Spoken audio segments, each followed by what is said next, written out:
আপনার নাম কি? আমার নাম আবু সাইদ, আমি ইংলিশ ডিপার্টমেন্ট 12 ব্যাচ স্টুডেন্ট। 12 ব্যাচের এক শিক্ষার্থীকে পুলিশ অতর্কিত হামলা করে তার মাথা ফাটিয়ে দিয়েছে। সে শুটিং বলে পুরো ঘটনা যখন আমি নিজে নিজে ভাবি, পুরো ঘটনাটা আমার কাছে মনে হচ্ছে ওরা আবু সাইদ টার্গেট ছিল শুরু থেকেই। মেধাবী ছাত্র আবু সাইদ হতে যাচ্ছেন আন্দোলনের একটি গুরুত্বপূর্ণ চরিত্র। আর যখন শিক্ষার্থীদের সাথে যখন পুলিশের মারামারি হয়, পুলিশ 5 জন পুলিশ মিলে এসে সরাসরি আবু সাইদের উপর অ্যাটাক করে। পুলিশ অতর্কিত হামলা। যখন আমি দেখি আবু সাইদের উপর অ্যাটাক শুরু করে 5 জন পুলিশ লাঠি দিয়ে, ঠিক তার মাথায় পুলিশ যখন তাকে মারতেছিল, এতটা পুলিশ একসাথে মারতেছিল, আবু সাইদ তখনও তার পুলিশকে একটা কথা বলেন, তখনও ঠিক তাকে মানে তার মুখ থেকে এটাও আসেনি যে আমাকে সেভ করেন। একজন শিক্ষার্থীকে মাথা ফেটে যাচ্ছে, মাথা থেকে রক্ত বেরোচ্ছে। করতে করতে ক্যাম্পাসের আবার 1 নম্বর গেটে আসি।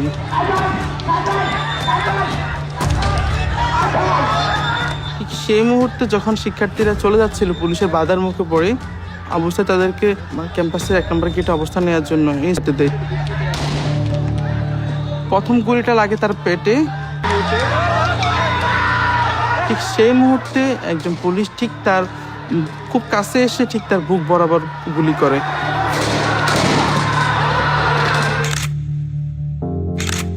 পরপর 2টো গুলি এসে তার বুকে লাগে।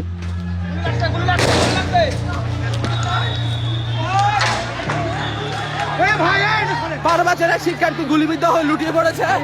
ওকে ধরার জন্য কেউ এগিয়ে আসছে না। সাধারণ শিক্ষার্থীরা দ্রুত এগিয়ে আসে। যাচ্ছিলাম, ঠিক আমরা যাতে আবু সাইদ ভাইকে না নিয়ে যেতে পারি, যাতে সেখানেই মারা যায়। পুলিশের উদ্দেশ্যটা ছিল ঠিক এরকম, তাদের এরকম একটা ক্রিয়েট করছিল তার পরিবেশটা। ঠিক তারা সেই উদ্দেশ্যে আবার আমাদেরকে গুলি করে।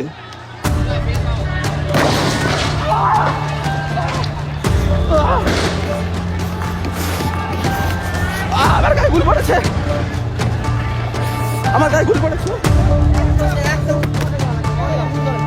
আপনারা দেখেন আমার গায়ে গুলি পড়েছে। পুলিশ সাধারণ শিক্ষার্থীদের পাশাপাশি সাংবাদিকদের উপর গুলিবিদ্ধ করেছে। সাংবাদিকের উপরও গুলি করেছে।